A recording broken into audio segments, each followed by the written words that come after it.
Bismillahirrahmanirrahim. Assalamualaikum warahmatullahi wabarakatuh. Alhamdulillahillazi hadana li hadza wa ma kunna linahtadiya laula an hadana. Asyhadu an la ilaha illallah wahdahu la syarikalah wa asyhadu anna Muhammadan abduhu wa rasuluh. La nabiyya ba'da. Pertama-tama, marilah kita panjatkan puji dan syukur kehadirat Allah Subhanahu wa Ta'ala karena atas berkat, rahmat, serta nikmatnya kepada kita semua, baik itu nikmat iman serta kesehatan, sehingga kita masih bisa kembali saling mengingatkan pada kesempatan ini. Serta tak lupa pula kita kirimkan salawat serta salam kepada junjungan Nabi besar Muhammad Sallallahu Alaihi Wasallam, Nabi yang telah menuntun kita dari alam kegelapan menuju ke alam yang terang benderang seperti saat ini. Hadirin yang dirahmati Allah, sebelumnya saya ingin berterima kasih diberikan kesempatan untuk menyampaikan sedikit pencerah yang berhubungan dengan keistimewaan beristighfar. Hadirin yang dirahmati Allah, istighfar adalah memohon maghfirah atau ampunan kepada Allah Subhanahu wa Ta'ala.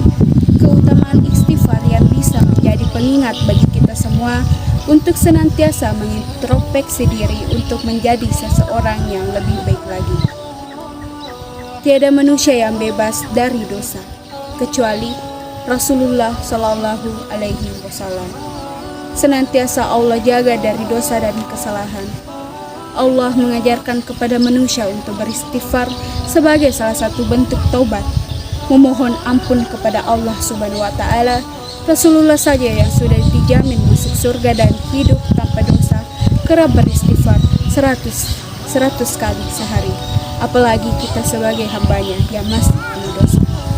Mengenai keutamaan membaca istighfar, seperti termaktum dalam hadis riwayat berikut ini, yang artinya berbahagialah bagi orang yang mendapati dalam catatan amalnya penuh dengan istighfar, sebagaimana hadis riwayat Al-Baihaqi. Karena istimewaannya bacaan istighfar, berikut ini keutamaan istighfar dan manfaat membaca istighfar setiap hari. Yang pertama yaitu menghapuskan dosa. Manfaat membaca istighfar dapat menghapuskan dosa dan mencegah terjadinya azab karena pertobatan seorang hambanya. Yang kedua yaitu mendapat kebaikan di dunia. Dengan mengucapkan kalimat astagfirullah dengan niat yang tulus dan ikhlas, bisa mendapatkan ganjaran berupa kebaikan di dunia. Yang ketiga, membuka pintu rezeki. Dengan banyak beristighfar, Allah Subhanahu wa Ta'ala membukakan pintu rezeki, sehingga orang yang banyak beristighfar mudah saja bagi Allah Subhanahu wa Ta'ala untuk melimpahkan harta dalam artian kaya. Yang keempat, menenangkan hati. Sudah menjadi sifat manusia bahwa ketenangan adalah hal yang sangat dibutuhkan. Apabila melakukan kesalahan, pada umumnya manusia akan merasakan ketidaktenangan dalam hati dan jiwanya. Oleh karena itu, dengan membaca istighfar, maka jiwa dan raga seakan terbebas dari kesalahan yang menciptakan ketenangan dalam hati. Yang kelima, membantu membersihkan hati. Seperti dijelaskan di atas bahwa dengan mengucapkan istighfar, maka seseorang berarti tidak lupa akan Tuhannya dan seseorang sadar akan kesalahan atau kelalaian yang dibuatnya. Apabila mengucap istighfar dapat menenangkan hati, maka istighfar juga dapat membersihkan hati dari hal-hal yang buruk yang datang dari luar maupun dari dalam jiwa. Yang keenam, mengikuti perintah Rasulullah. Berdasarkan salah satu hadis Rasulullah Shallallahu Alaihi Wasallam bahwa mengucap istighfar akan membawa ketenangan dan Allah Subhanahu wa Ta'ala akan memberikan jalan keluar dari setiap kesempitan serta memberikan rezeki tanpa diduga. Sunnah diartikan sebagai cerminan perilaku Rasulullah Shallallahu Alaihi Wasallam. Maka dari itu, seperti yang dikatakan oleh Rasulullah Shallallahu Alaihi Wasallam bahwa mengucapkan istighfar akan membawa banyak manfaat.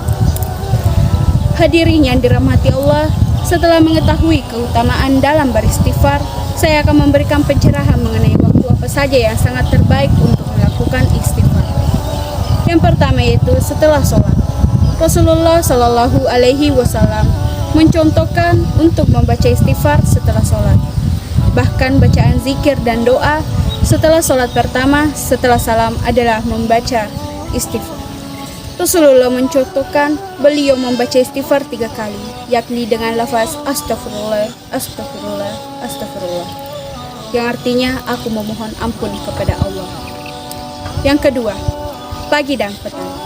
Rasulullah mencontohkan untuk membaca sayyidul istighfar dalam zikir pagi dan petang. Ini pula yang diamalkan banyak ulama, termasuk dalam Al-Masurat yang disusun Hasan Al-Banna, yang artinya, ya Allah, Engkau Tuhanku, tidak ada Tuhan selain Engkau, Engkau yang telah menciptakanku, dan aku adalah hamba-Mu. Aku berusaha semampuku untuk selalu berada dalam pemeliharaan dan janji-Mu. Aku berlindung kepadamu dari akibat buruk perbuatanku. Aku akui nikmat-Mu atas diriku, dan aku juga mengakui betapa besarnya kesalahanku.